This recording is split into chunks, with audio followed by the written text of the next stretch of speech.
Praise the lord. ప్రభు అయిన యేసు క్రీస్తు నామంలో మీ అందరికీ మా హోసన్నా మినిస్ట్రీస్ తరపున హృదయపూర్వకమైన వందనాలు తెలియపరుస్తున్నాను. ప్రభు మిమ్మల్ని దీవించి ఆశీర్వదించునుగాక. ప్రియులారా, పరిశుద్ధ గ్రంథంలో ఆదికాండం 3వ అధ్యాయం 9-10 వాక్యాలు కాస్త మనం గమనించి చూద్దాం. దేవుడైన యెహోవా ఆదామును పిలిచి, నీవు ఎక్కడ ఉన్నావనెను. ఈ మాట మనకు ఆశ్చర్యం కలిగిస్తుంది.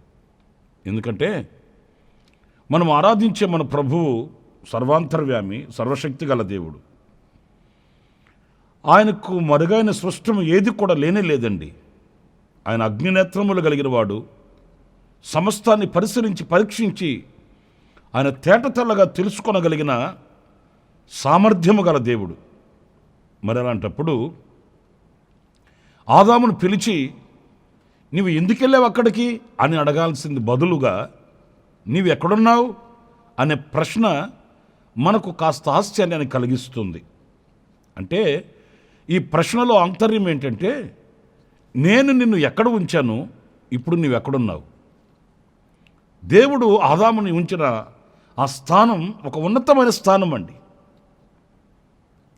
దేవుడు నరునికి నిర్మాణాన్ని కలుగు చేసి నాసికారంధ్రాలలో జీవాత్మను ఊది తనకంటూ ఒక ప్రత్యేకమైన స్థావరాన్ని ఏర్పరిచి ఏదెనులో తూర్పున ఒక తోట వేసి అనే మాటలు మనం చదువుతాము. ఏదెనులో కూడా కాదండి, ఆ ఏదెనులో తూర్పు భాగాన ఒక తోట వేసి, అంటే ఒక ప్రత్యేకమైన స్థలాన్ని ఏర్పరిచి అందులో ప్రత్యేకంగా ఆదాముని ప్రభు దాచి ఉంచాడంటే అక్కడ అపాయాలు ఏమైనా ఉంటాయా అనుకోవద్దండి. అంత ఉన్నతమైన స్థానాన్ని ప్రభు ఆదామునకు ఇచ్చాడు. కానీ ఇప్పుడు అడుగుతున్న ప్రశ్న ఏంటంటే, నేను ఉంచిన స్థానంలోనే ఉన్నావా, లేక మరొక స్థానానికి జారిపోయావా అన్నట్లుగా దేవుడు అడుగుతున్న ప్రశ్న. ఆనాడు ఆదామునే కాదండి, ఈనాడు విశ్వాసులమైన మనలందరినీ కూడా మన ఎడల దేవునికి ఉన్నతమైన తలంపులు ఉంటాయండి. ఆశ్చర్యమైనటువంటి ఆలోచనలు ప్రభువుకి మన ఎడల ఉన్నాయండి.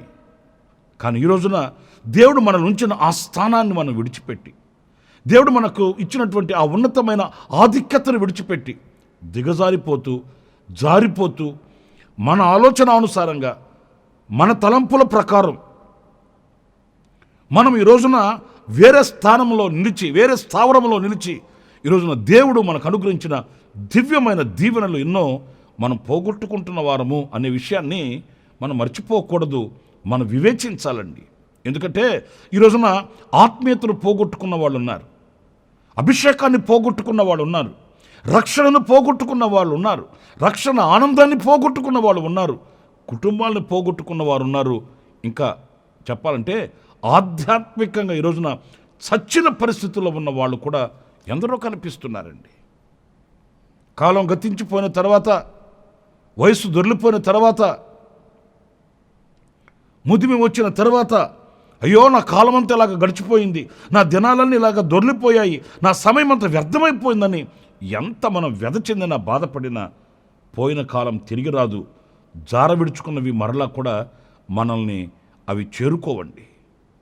కనుక నా ప్రియమైన సహోదరులారా, దేవుడు ఉంచిన ఆ స్థానాన్ని ఆదాము పోగొట్టుకున్నాడు. ఈ రోజున ఆ పోగొట్టుకునేందువలన తను ఏ స్థితిలో ఉన్నాడు అనంటే, సిగ్గుతో తలదించుకునే పరిస్థితులలో, తల ఎత్తలేని పరిస్థితులలో ప్రియులారా, చెట్ల ఆకులను కప్పుకొని వాటిని ఆధారం చేసుకొని జీవితాన్ని గడుపుతున్నటువంటి బ్రతుకు ఆదాముది ఆనాడు. మరి ఈనాడు మన పరిస్థితి ఏంటి? దేనిని ఆధారం చేసుకుని బ్రతుకుతున్నాము? దేనిని ప్రేమించి, దేని చాటున ఈ చాటు సరిపోతుంది అన్నట్లుగా సంబరపడుతున్నాము అనేది మనం ఆలోచించుకోవాలి. దేవుడు ఆయన మీద మనం ఆధారపడాలని కోరుకుంటాడండి. మీకు ఇంకో మాట చెప్పనా, ఇశ్రాయేలీయుల్ని 40 సంవత్సరాలు ఆయన అరణ్యంలో నడిపించాడండి. వారు ఎరుగని క్రొత్త మార్గంలో తీసుకొని వెళ్ళాడంట. ఎందుకని? ఆయనకి ఏమైనా సరదానా? దగ్గర దారిలో పాలు తెనులు ప్రవహించు దేశంలో వాళ్ళని తీసుకుని వెళ్ళి పెట్టచ్చండి. కానీ వారు ఎరుగని క్రొత్త మార్గంలో ఆయన వారిని తీసుకుని వెళ్ళడానికి గల కారణం ఏంటంటే, ప్రతి క్షణం నా ప్రజలు నా మీద ఆధారపడాలి. నేను వారిని పోషించాలి, నేను వారిని నడిపించాలి, నేను వారిని గమ్యం చేర్పించాలి, ప్రతి క్షణం నా సన్నిధి వారు అనుభవించాలి అన్న అభిలాష దేవునిది. నా ప్రియమైన దేవుని బిడ్డలారా, ఆలోచించండి. మన ఇంట్లో పిల్లలు ఉంటారు, మనం ఏం ఆశిస్తాం?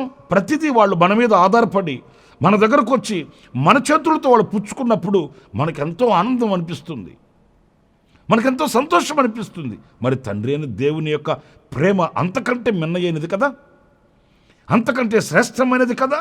ఆయన ఏం ఆశిస్తాడు?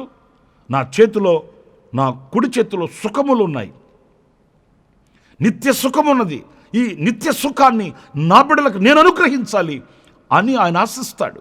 కానీ మనమేమో ఆయన చేతికి దూరమై, ఆయన ప్రేమకు దూరమై, ఆయన వాత్సల్యమునకు దూరమై, ఆయన కటాక్షమునకు దూరమై మనం ఏదో ఆధారం చేసుకుంటున్నామండి, దేనినో చాటు చేసుకుంటున్నామండి, దేని చేతనో బ్రతకాలనుకుంటున్నామండి. అందుకే నా ప్రియ సహోదరులారా, ఈ రోజున నిన్ను నువ్వు విమర్శించుకోవడానికి, నిన్ను నువ్వు పరిశీలించుకోవడానికి, నిన్ను నువ్వు పరీక్షించుకోవడానికి ప్రభు ఈ చక్కటి తరుణాన్ని మీకు అనుగ్రహించాడనే విషయాన్ని దేవుని వాక్యాన్ని బట్టి నేను మీకు జ్ఞాపకం చేస్తున్నాను. ఒక్కసారి మీరు మీ స్థితిని, మీ యొక్క గతిని, లేక మీరు ఉన్న స్థానాన్ని మీరు గుర్తించిన వారై ఒక్కసారి ప్రభు వైపు తిరగవలసిన అవసరం ఉందని నేను క్రీస్తు ప్రేమను బట్టి నేను మీకు తెలియపరుస్తూ ఉన్నాను. అంతేకాదండి, మరొక మాట పరిశుద్ధ గ్రంథంలో మనం చదువుతాము. ఒకసారి 10 మంది కుష్ఠరోగులు ప్రభు దగ్గరికి వచ్చారండి. వాళ్ళు ఆయనను ఏమడిగారు? మేము స్వస్థ చిత్తులు కావాలి అని కోరుకున్నారు. ప్రభు వారిని స్వస్థపరిచి ఒక్క మాట, మీరు వెళ్ళి యాజకులకు కనపరుచుకోండి అన్నాడు.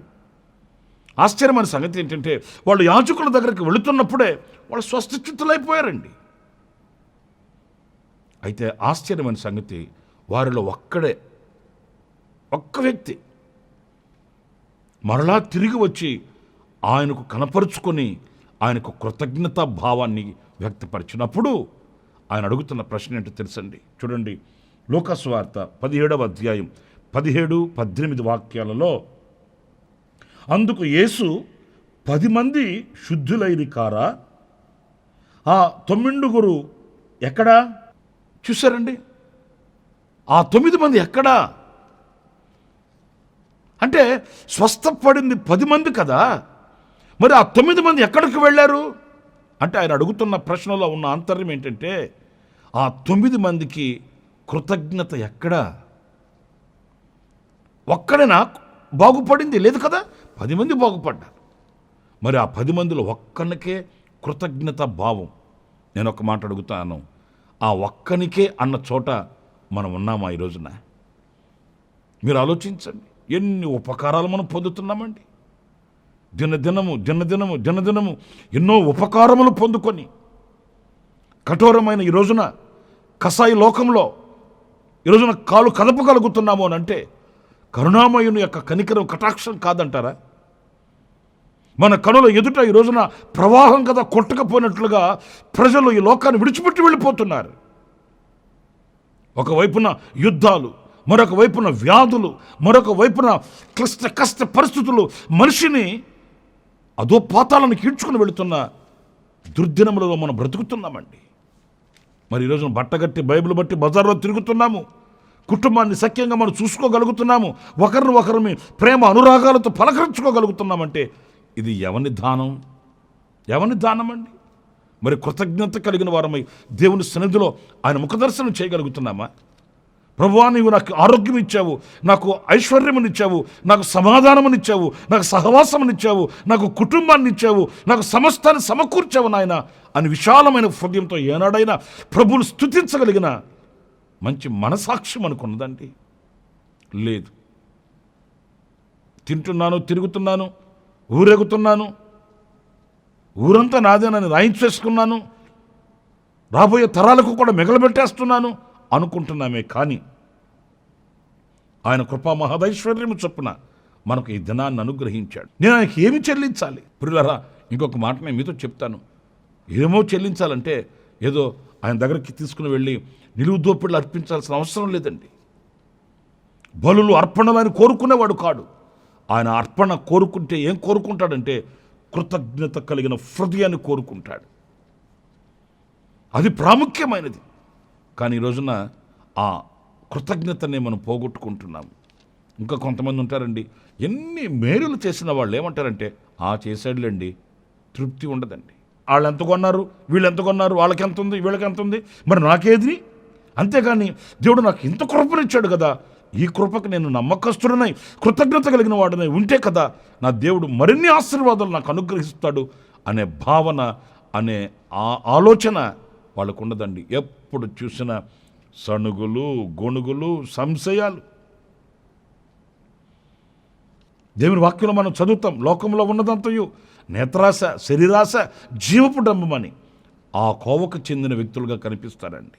ఎంతసేపటికి ఏమి తినాలి, ఏమి తాగాలి, ఏమి ధరించాలి, కనులకు ఏది ఇంపైనది, సమాజంలో నాకు ఘనత ఎక్కడ, ఇలాంటి వాటిని ఆలోచిస్తారే కానీ జీవమిచ్చిన దాతకి నేను కృతజ్ఞుడనై బ్రతకాలి, ప్రాణమిచ్చిన దాతకి నేను నమస్కరించాలి అనే మంచి విశాలమైన హృదయము వారికి కనబడదు. అందుకే ఆయన అడుగుతున్నాడు, కృతజ్ఞత గలవారు ఎక్కడ? కృతజ్ఞత కలిగి జీవించగలిగిన వారు ఎక్కడున్నారు? అనేక మంది మేలులు పొందారు కదా, అనేక మంది ఉపకారాలు పొందారు కదా, అనేక మంది స్వస్థతను అందారు కదా, వారెక్కడ? పురులారా, మరణ పడకల్లో ఉన్నప్పుడు లేవనెత్తిన వాడు ఆయన కదా. ఒంటరిగా ఇంటి మీద ఒంటిగా ఉన్న పిచ్చుకోవలే కుములుతూ ఉన్నప్పుడు ఆదరించిన వాడు ఆయన కదా. మరి ఈ రోజున అన్ని మేలులు పొందిన నీవు ఎందుకు కృతజ్ఞుడిపై బ్రతకలేకపోతున్నావు? ఆఖరిగా మరొక మాట కూడా నేను మీకు జ్ఞాపకం చేస్తాను. ఒక రోజున దేవుడు ప్రత్యక్షమై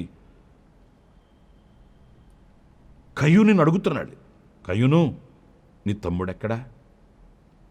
నీ తమ్ముడెక్కడా? అట్లాగని కయ్యూను అంటాడు, నా తమ్ముడికి నేనేమైనా కావలవాననా? చూసారండి,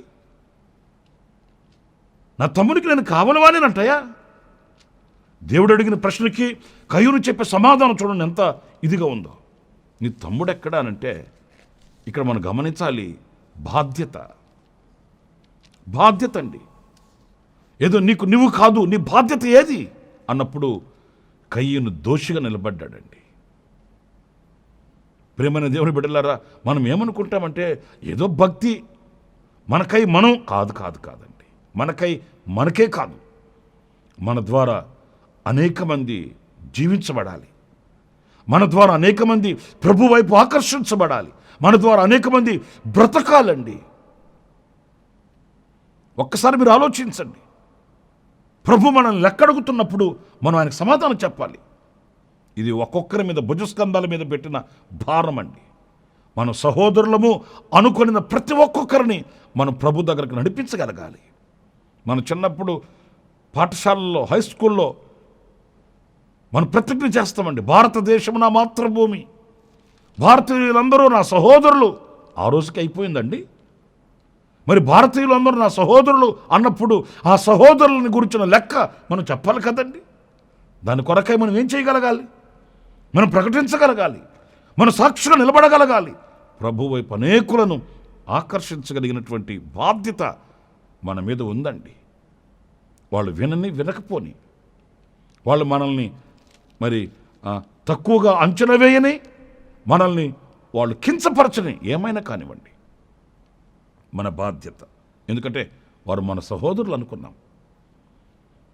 మన సహోదరులని మనం కాచుకొనవలసిన, ప్రభు ఎదుట నిలబెట్టగలిగిన ఆ మంచి మనస్సు మనకు ఉండాలండి. అదే అడుగుతున్నాడు, కయ్యూను, నీ తమ్ముడు ఎక్కడా? నీ సహోదరుడు ఎక్కడయ్యా? ఈరోజు బాధాకరమైన విషయం ఏంటంటే, ఒక్క ఇంట్లో ఉన్న నలుగురండి, వారిలో ఒక్కరే రక్షింపబడిన వాళ్ళు, ఇంకా ముగ్గురు రక్షింపబడలేదు. ఆ ఒక్కని రక్షింపబడిన ఆ ఒక్కని దేవుడు లెక్కడగడా? నలుగురు ఉన్న ఇంట్లో ముగ్గురు రక్షించబడ్డారు, ఇంకా ఒకరు రక్షించబడలేదు, బాప్తిసం పొందలేదు. మరి ఆ ఒక్కరిని కూర్చున్న లెక్క ఈ ముగ్గురిని అడగడంటారా? తప్పక అడుగుతాడు ఆయన. కుటుంబాల కొరకు మనం రోదన చేయవలసిన వారు, మన బంధుమిత్రాదుల కొరకై మనం ప్రార్థించవలసిన వారు, మన రక్త సంబంధికుల కొరకై మనం కన్నీళ్లు కార్చవలసిన వారు, మన సహోదరుల కొరకై ప్రభు సన్నిధిలో మనం ప్రాధేయపడవలసిన వారు. ఆ బాధ్యత చాలామంది ప్రార్థన చేయించుకోవడానికి యవనస్తులైన వాళ్ళు వచ్చి వాళ్ళు చెప్తున్న మాటలు ఆశ్చర్యం అనిపిస్తాయండి. అన్నయ్య, మా అమ్మ మా నాన్న కొరకు ప్రార్థన చేయండి. వాళ్ళు ఇంకా రక్షింపబడలేదు, వాళ్ళు ఇంకా సినిమాల చుట్టూ తిరుగుతున్నారు, త్రాగుడు వ్యసనాలకు బానిసైపోయి ఉన్నారు. మా అమ్మ మా నాన్న మారేటట్లు, రక్షింపబడేటట్లు ప్రార్థన చేయండి. చూస్తారండి ఆ యవనస్తులైన పిల్లలకి ఎంత బాధ్యత చూడండి. వాస్తవంగా తల్లిదండ్రులకు ఉండాలి ఆ బాధ్యత, కానీ యవనస్తులైన పిల్లలు బాధ్యత కలిగి ఆశించడం. ఒకసారి ఈ వాక్యాన్ని బట్టి మనం ఆలోచిద్దాము, విమర్శించుకుందాం, పరిశీలించుకుందాం. ప్రభు ఎదుట మనం లెక్క చెప్పాలన్న బాధ్యతతో, భారంతో, భయముతో ప్రియ సహోదరులారా, మన సహోదరుల కొరకై మనం పాటుపడదాం, ప్రార్థన చేద్దాం. వారిని క్రీస్తు యేసు సముఖానికి తీసుకుని వెళ్ళి ఆయన ఎదుట నిలబెడదాం. అలాంటి కృప దేవుడు మనందరికీ అనుగ్రహించుగాక. మొదటిగా ఆదాముని నువ్వెక్కడా అని ఆయన ప్రశ్న వేశాడు. రెండవదిగా మనం గమనించినప్పుడు కృతజ్ఞత కలిగిన వారు ఎక్కడా అని ప్రశ్న వేశాడు. మూడవదిగా కయ్యూని నీ తమ్ముడు ఎక్కడా? నా ప్రియులారా, ఆ దేవుడు మనల్ని లెక్క అడిగితే మనం కూడా చెప్పవలసిన వారమే, లెక్క చెప్పవలసిన వారమే. భయము కలిగి పరిశీలించుకుందాము, లోటుపాట్లుంటే సరిచేసుకుందాము, సంపూర్ణుల మగుటకు సాగిపోదాము. తలలు వంచండి, ప్రార్థన చేసుకుందాం. దయాదాక్షణ్య పూర్ణుడా, కృపాసత్య సంపూర్ణుడా, జీవాధిపతి నీకు స్తోత్రాలు నాయనా. మీరు అడిగిన ప్రశ్నలకి మా యొద్ద సమాధానం కలిగి ఉండడానికి ప్రభువా మమ్మల్ని మేము పరిశీలించుకునే అవకాశాన్ని మీరు మాకు అనుగ్రహించినందుకు వందనాలు. నిజమే, ఆదాము మీరు ఉంచిన స్థానాన్ని పోగొట్టుకున్నాడు. మీ మీద ఆధారపడి ఉండవలసిన వాడు చెట్ల చాటున చేరి ఆకుల మీద ఆధారపడ్డాడు. ఆ స్థితికి ప్రభువా మేము దిగిపోకుండా ఉన్నత స్థితికి ఎక్కిపోవడానికి సహాయం చేయమని వేడుకొనుచున్నాను. ఆ రీతిగానే కృతజ్ఞత కలిగిన వారమై మీ ఎదుట మేము నిలుచుటకు సహాయం చేయండి. బాధ్యత కలిగిన వారమై అనేకులను మీ వైపు మేము మరలించగలిగిన, మీ యొద్దకు నడిపించగలిగినటువంటి సాధనాలుగా మేము ఉండడానికి సహాయం చేయమని ఆశ్చర్యకరమైన మీ హస్తానికి మమ్మల్ని ఒక్కొక్కరిని అప్పగించుకుంటున్నాను స్వామి. ఈ దినం జన్మదిన శుభవేడుకలు గడుపుకుంటున్న వారిని, అలాగే వివాహ దినాలు గడుపుకుంటున్న వారిని ప్రభువా సంతోషంతో, ఆనందంతో నీ సన్నిధిలో నిలిచి కృతజ్ఞత స్తుతి చెల్లించుచున్న వారిని, ఆ రీతిగానే ఎవరు ఏ ఏ వ్యాధులతో, బాధలతో, దుఃఖంలో ఉన్నారో వారిని మీరు దర్శించి వారికి కృపను అనుగ్రహించి ఈ దినము ప్రభువా వారి బ్రతుకులలో మేలు చేసి ఇంకొన అత్యధికమైన కృపచేత నింపి కృపాక్షేమాలతో నడిపించి మహిమ, ఘనత, ప్రభావములు మీరు పొందుకోవడమని ఆశ్చర్యకరమైన మీ హస్తానికి మీ బిడ్డలను అప్పగిస్తూ యేసు నామములో ప్రార్థించి వేడుకొనుచున్నాను తండ్రి, ఆమేన్, ఆమేన్. ప్రభు మిమ్మల్ని దీవించి ఆశీర్వదించునుగాక. ఈ దినమంతా విశేషమైన కృప నా దేవుడు మీ అందరికీ అనుగ్రహించునుగాక. ఆమేన్. ప్రతి దినము ఈ అనుదిన కృపాను సందేశాల కొరకు, ఇంకా మరిన్ని ఆత్మ సంబంధమైన సందేశాల కొరకు ఈ మా యూట్యూబ్ ఛానల్ ని సబ్స్క్రైబ్ చేసుకోండి. Pastor Ramesh ministries.